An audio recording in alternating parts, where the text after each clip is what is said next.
Welcome to Casting Faith Ministries. I'm Gary Smith. In 1952, C.S. Lewis, he wrote a book called Mere Christianity, from which the following excerpt was taken. In it he says, "Do not waste your time bothering whether you love your neighbor. Act as if you did. As soon as we do this, we find one of the great secrets. When you are behaving as if you love someone, you will presently come to love him. If you injure someone that you dislike, you will find yourself disliking him more.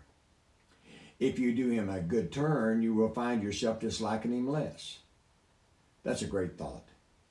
Luke chapter 6, verse number 27 and 28 says, "But I say unto you, which hear, love your enemies. Do good unto them which hate you. Bless them that curse you, and pray for those that despitefully use you." That brings us to our text for today. In Romans chapter 12, verse 9 and 10, it says, "Let love be without dissimulation. Abhor that which is evil, cleave to that which is good. Be kindly affectionate one to another with brotherly love, in honor preferring one another." Now many people say, "I love you," but is this genuine love? So many are unable to discern what godly or agape love is.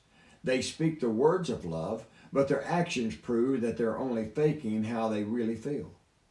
This is one reason that divorce courts are filled while our churches are closing. It is what the Bible defines as hypocrisy. Then again, we cannot love evil and do good.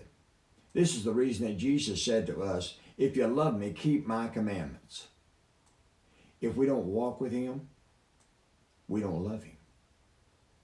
We're only lying to ourselves.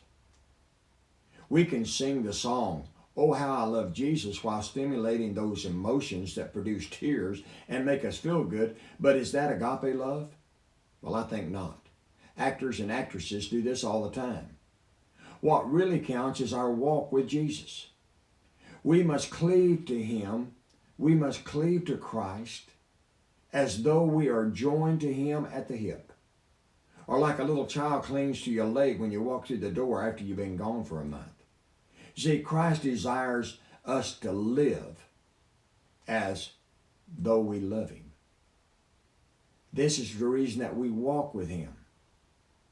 He will teach us and guide us along the way. Our love then is all that it should be. When we are not walking with him, we find that everything is about the way we feel, or the things that we want, or what we're doing, or what we desire. This is a one-sided love which leaves no room for others. This kind of love is a self-centered love, as we are only meeting our own personal needs or desires without seeing or caring for the needs of others. I repeated that in a different way because so many people just don't seem to hear it.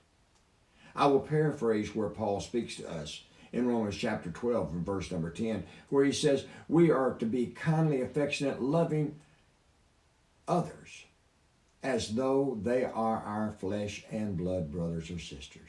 In other words, putting them before our own well-being. Jesus demonstrated this when he walked through the portals of heaven and came to this earth. He honored us, preferred us. He left streets of pure gold and gates of pearl. But most of all, he had to leave his heavenly Father to walk here on this earth and live as we live and to suffer far beyond our comprehension. Then to top it off, he shed his own blood to die on a cruel cross that our lives might be changed forever and that we might have joy and peace and happiness and the blessed hope of heaven. That's the type of love that we need. And once we have procured it, we need to turn around then and give it away everywhere we go. John chapter 15, verse number 12 and 13 says, "This is my commandment, that if you love one another as I have loved you, greater love hath no man than this, that a man lay down his life for his friends." Love costs everyone who is willing to share it. I pray that you are one of those who is willing to share it. who desires to bring love to this world, which is in such need. May God bless you and cause his sun to shine upon you. That's S-O-N, not S-U-N. To shine through you as you continue to serve him.